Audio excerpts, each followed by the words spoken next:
How are you? This is Tony from Small Engine Solutions, and on this video we're going to show you how to replace the bowl drain of a Tecumseh float bowl. They don't make these engines anymore, but they were a great engine. This bowl drain is a great feature if you want to cycle fresh gasoline through your engine, or possibly even drain out some water or the remnants of your fuel system at the end of the season.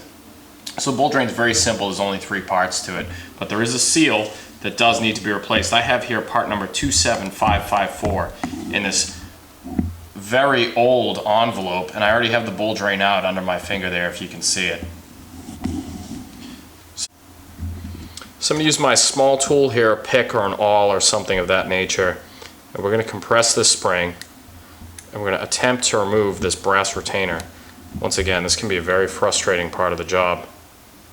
Once I've gotten the retainer off, I'm going to support the spring because you don't want it to go flying across the shop. There's the 2 parts, and there's my bowl drain. Now the bowl drain should come free from the bowl itself. You notice this is the existing gasket here.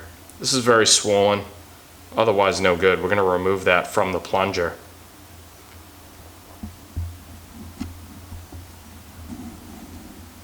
And with a small amount of coercion, maybe even a little bit of lube if you need it, we're going to get this over the plunger, this end. And you'll notice there's a small cutout here. I don't know if you can even see that on this camera, but that's where we want the bowl drain to sit. So we're going to push this all the way down to the bottom until it seats out. Now we're going to take our bowl. You'll notice it's very dirty. We're only doing this for example.